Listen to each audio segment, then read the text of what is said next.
Ben ritrovati amici, oggi vi parlo di Flame Red, la fiamma rossa di KWZ. KWZ è un'azienda polacca,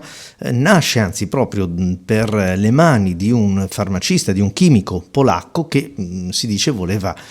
migliorare o comunque era alla ricerca di un inchiostro per la propria stilografica che fosse fatto con quelle caratteristiche lì. Beh, insomma, ci è riuscito e mi pare ci sia riuscito anche molto bene, perché dai primi inchiostri che erano, per così dire, un po' sperimentali, siamo arrivati ad una gamma di inchiostri molto ampia ed anche ad una certa versatilità dovuta a che cosa? Agli inchiostri quelli resistenti all'acqua, quelli ferrogallici, quelli ordinari, insomma ce n'è un po' per tutti i gusti e anche un po' per tutte le tasche, visto che il prezzo medio, mi ricordo i primi erano sotto i 10 euro e adesso siamo saliti a 10-11 e qualcosa di più per quelle un po' più particolari e per i ferrogallici.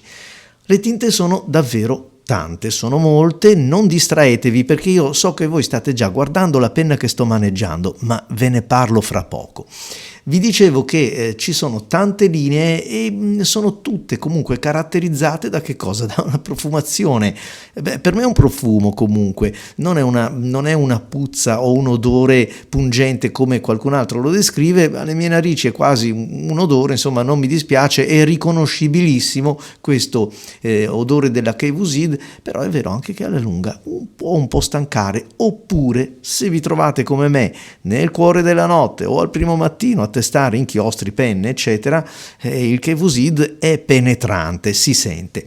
Per il resto abbiamo 60 ml per, ve l'ho detto, 14, 11, 15 euro quello che è, insomma è un inchiostro interessante, il prezzo lo rende senza dubbio nei posti buoni della classifica, anche perché la qualità è decisamente elevata, inchiostri molto scorrevoli, ma adesso veniamo proprio alla prova. E vabbè, sempre grazie a due cari amici dell'associazione Amici per la Penna ho avuto la possibilità di maneggiare quest'altro pezzo da collezione, è il caso di dirlo, che risponde al nome di Aurora Jubileum, realizzata proprio per celebrare il giubileo del 2000, insomma ve ne ho parlato in un video, andatelo a vedere perché è una penna è ricchissima di dettagli, ogni veretta, ogni parte sommitale, ogni incisione racconta qualcosa della grande storia del Vaticano e quindi di questo importante momento che è il giubileo. Sì, infatti l'ho proprio scritto adesso, complimenti a chi si è aggiudicata questa penna perché è veramente una bella penna. Chiusa la parentesi, veniamo all'inchiostro. Un rosso che mi piace, ci picchia, una fiamma rossa viva, un rosso fuoco come è un po' che non vedevo, un inchiostro in perfetto tema KWZ, quindi con una parte oleosa molto ben presente che aiuta senza dubbio il pennino da una parte, ma dall'altro mantiene vivace questa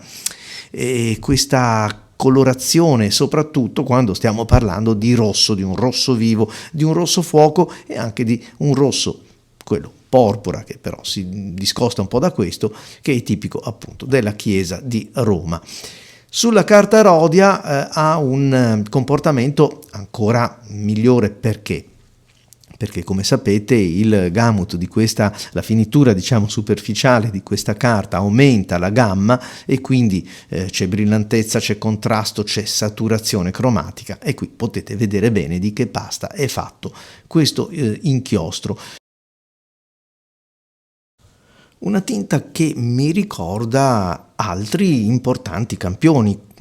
primo fra tutti il Pelikan Edelstein Garnet Red, che però è un po' più addolcito da un pinturicchio di giallo, come direbbe Totò, e lo rende ancora un po' più rosso, mentre invece questo sembra più pulito, più neutro ancora. Infatti, secondo quello che vedono i miei occhi, si colloca un po' a metà strada fra il Garnet Red di Pelikan, vi dicevo, e il rosso di Stilo e Stile, quell'edizione speciale che secondo me è veramente degna di nota, e se la trovate ancora acquistatela, perché è un rosso decisamente interessante, che però appare un pochettino più saturo, un pochettino più scuro, e quindi si discosta per altri versi da questo. Quindi il Red Flame per me è stata una scoperta, nel senso che è un rosso che considero abbastanza neutro, o comunque vicino alla mia idea di rosso.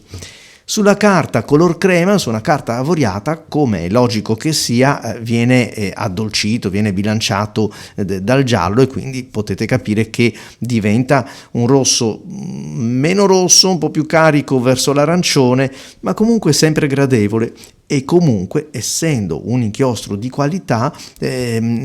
scrive non solo bene anche su una carta quadrettata come questa, è liscia, nel senso che stacca bene, ma è piacevole anche alla vista, almeno per quel che mi riguarda. Come un po' per tutti gli inchiostri di questa azienda, si può dire che abbiano o determinino un flusso abbastanza generoso, mai abbondante ma generoso, quindi la penna scorre davvero, quindi li ritengo molto indicati per dei pennini sottili, per dei pennini fini, un po' meno per quei pennini così generosi come possono essere dei B, dei doppi B, dei C, o anche dei corsivi molto levigati, che potrebbero quasi scappare via, perché la formulazione è abbastanza grassa, cioè una formulazione scorrevole, proprio quasi unta. Non ho avuto problemi di intasamenti, problemi di spiumaggio, però come un po' per molte colorazioni di questa azienda, una volta che avete terminato di utilizzare la tinta, lavatela subito, perché comunque il pigmento è un pigmento che tende a rimanere lì, non ad ostruire, ma insomma si trova bene sui pennini, quindi lavateli. A voi tutti amici un grazie, e vi aspetto ai prossimi video. Grazie ovviamente anche a chi mi ha prestato l'inchiostro e la penna, di cui insomma vi ho raccontato un po' la storia. Ciao!